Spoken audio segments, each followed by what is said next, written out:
La grâce et la paix de notre Seigneur Jésus-Christ soient avec nous tous. Amen.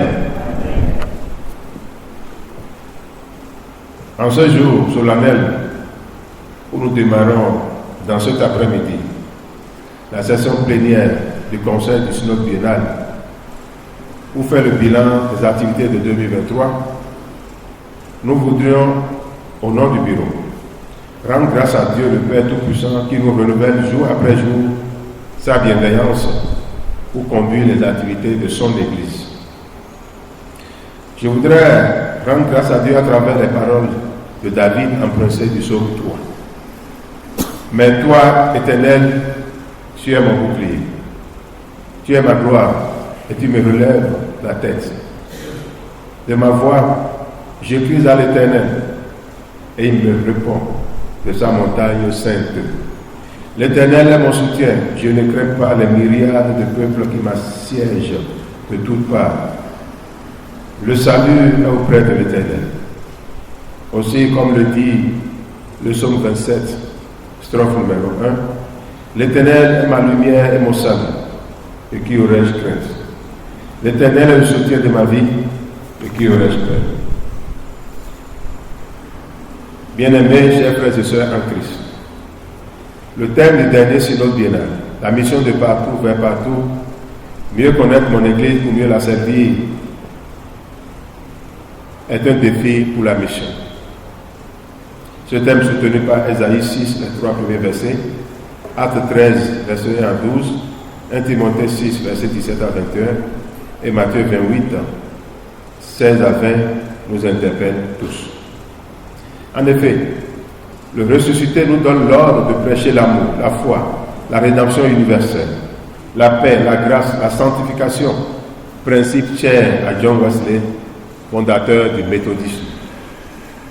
Chacun de nous est donc un instrument au service du Seigneur pour la mission. Le zèle pour sa gloire conduit des hommes à abandonner des relations et des perspectives non missionnaires pour promouvoir sa cause, c'est-à-dire la mission. Car, par l'Esprit de Christ, que ces ministres sont à la fois capables et disposés pour son service et écarter d'autres soucis qui entravent le service. Chers collègues, distingués conseillers, la mission d'évangélisation est un impératif pour la survie et le développement holistique de l'Église. Nous avons défini pendant 5 ans les stratégies missionnaires en fonction des contextes et des circonstances. Nous devons rendre toujours hommage au révérend Thomas Burch-Freeman, qui, malgré le décès de son épouse, dans un contexte difficile, s'est donné pour la mission en Afrique de l'Ouest et particulièrement au Bénin. Sur les pas de John Wesley, de Freeman, des premiers disciples, de Paul, de Barnabas et des autres, nous devons aller de partout vers partout avec des axes missionnaires contextuels bien définis pour gagner des âmes à Christ. Chers collègues, distingués conseillers, rendons grâce à Dieu pour sa bienveillance et sa grâce qui gouverne les PMB, son Église. En effet, nous rendons grâce à Dieu qui a permis que plusieurs activités soient organisées et suivies en 2023, avec une évaluation à la fin du processus de déroulement des dites activités. Ces activités embrassent plusieurs domaines. Avant de les aborder, faisons l'anamnèse de nos collègues et de nos frères et sœurs qui nous ont quittés pour la démarche céleste.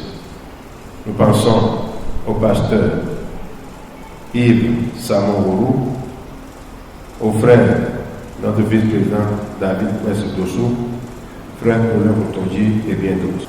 Distingués conseillers, chers collègues, frères et sœurs en Christ, qu'ils vous souviennent qu'en 2022, l'année missionnaire organisée par l'Église dans les 19 régions nous a permis de créer 56 nouvelles communautés et de gagner plus de 700 fidèles.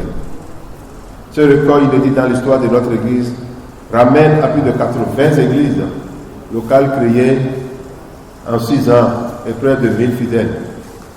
L'année 2023 a été consacrée au suivi de ces champs missionnaires. C'est pourquoi la commission de l'évaluation se donne pour objectif en 2024 d'organiser un séminaire de dynamisation de la mission afin de cerner davantage les outils et techniques d'évaluation existantes et de proposer des pistes innovantes pour la mission. Un conseil ordinaire du synode biennal s'est tenu le 11 mai à l'église locale Shalom, cité de foi de Guérébré. 2 conseils extraordinaires ont lieu le 10 août à l'église locale cité de joie de Tokota et le 1er décembre à l'église locale Ebenezer de Temple. Nous rendons grâce à Dieu qui a permis que les premières soutenances doctorales puissent démarrer dans notre université, l'Université protestante de l'Afrique de l'Ouest, en 2020. Nous avons démarré la construction d'une imprimerie.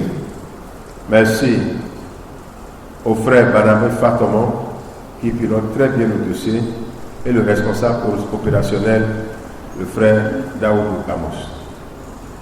La radio Hosanna à la voix de l'espérance, précieux outil d'évangélisation, grâce à nos efforts communs, fait toujours notre fierté. Nous exhortons toujours les uns et les autres à honorer leur engagement envers notre radio. Notre service de médias s'est rendu opérationnel et nous rendons grâce à Dieu pour la phase expérimentale de cette télévision en ligne. Dans nos établissements scolaires et privés, scolaires protestants méthodistes, les ateliers pédagogiques se déroulent bien, mais nous devons encourager la perspective d'extension de ces établissements dans d'autres localités. Nous avons obtenu des résultats améliorés grâce aux réformes en cours dans le domaine financier. Dans la plupart des institutions et régions, la situation du traitement du personnel s'est considérablement améliorée. L'audit financier et organisationnel de toutes les institutions de l'Église constitue des expériences récurrentes que nous devons pérenniser. Nous remercions la Commission des finances, la Commission d'audit pour les efforts déployés et nous félicitons les régions pour le travail abattu en 2023. Malgré les âpres difficultés rencontrées, au moins 16 régions ont pu réaliser leur budget à plus de 80%. Chers collègues pasteurs, nos cotisations à la CNSS doivent nous préoccuper. Et nous devons en prendre davantage conscience et travailler ardemment à cela, car notre retraite en dépend.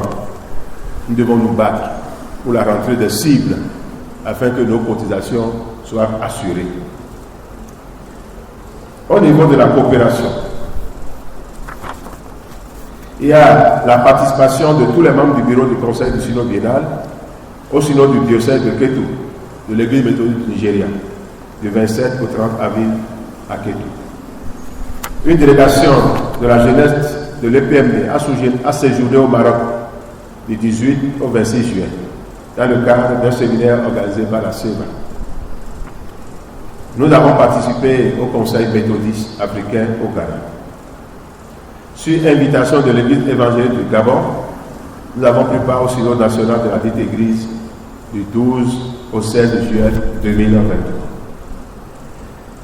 Notons entre autres la participation au conseil d'administration de l'UPAC à Yaoundé du 26 au 30 juillet 2023.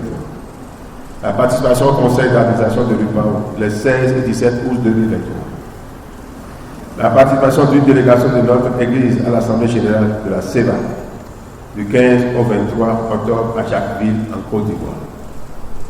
L'organisation par le CECA d'une formation à l'Institut protestant méthodiste de théologie Georges Boissou-Boyamboué du 13 au 16 novembre 2023 au profit de nos apprenants. La participation d'une délégation de notre Église à l'Assemblée générale de la CETA du 6 au 24 novembre 2023 à Abuja, où le secrétaire général de notre Église a été élu comité général de la CEVA. L'heure de féliciter le frère Jacob Sobo ici, qui a été retenu comme membre de l'une des importantes coordinations de la CETA. La participation du président de l'Église à la consultation des dirigeants d'Église sur les approches écuméniques de la paix et de la stabilité en Afrique de l'Ouest, du 5 au 8 décembre à Lomé, au Togo. Notre partenaire DF Échange Émission nous a accompagnés pour une table ronde en faveur de l'école du Manche pour la réalisation du manuel d'enseignement. Une mission de DM Échange et Mission a séjourné au Bénin du 24 au 30 janvier dernier. Une délégation de la SEVA a séjourné au Bénin ici, dans notre église, du 18 au 21 février 2024. Chers conseillers, pour une première fois dans l'histoire de notre église, les éditions clés ont accordé à l'un de nos doctorants une bourse de 1 million pour lui faciliter les recherches. C'est-à-dire, l'amour de Dieu qui transforme le monde en une communauté fraternelle de créativité et de partage nous aidera ensemble à relever tous les défis missionnaires et évangéliques de notre époque. Nous ne saurions terminer nos propos sans dire merci à tous les partenaires qui nous accompagnent dans nos projets à travers leur assistance technique, soutien moral, matériel et financier. Dire merci à tous les conseillers ici présents. Lors des tournées dans les régions, nous avons été très bien accueillis. Et vous avez montré que l'EPMB devient une. Merci également à tous ceux qui, dans l'ombre, nous envoient des messages de soutien, d'encouragement et des orientations pour pouvoir surmonter les difficultés auxquelles nous sommes confrontés. Je tiens à vous dire merci. Dieu vous le rendra au centuple parce que ce n'est pas pour moi, mais c'est pour la gloire de Dieu que vous agissez. Nous voudrions par ailleurs reconnaître le mérite et féliciter ces hommes et femmes, agents de l'Église à divers niveaux, qui nous accompagnent dans la mission. Les présidents des régions, les directeurs des départements, des institutions, les aumôniers nationales, ainsi que les cadres de l'administration centrale qui se tuent pour donner le meilleur d'eux-mêmes face à l'immensité de la tâche. Nous saisissons l'occasion pour vous dire merci.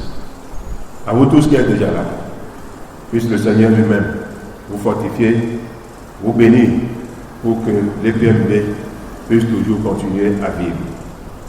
Puisse le Seigneur, oui, le Seigneur nous unit davantage et couronner nos minces efforts de succès pour de grandes œuvres, oui, pour de plus grandes œuvres à la gloire de son nom.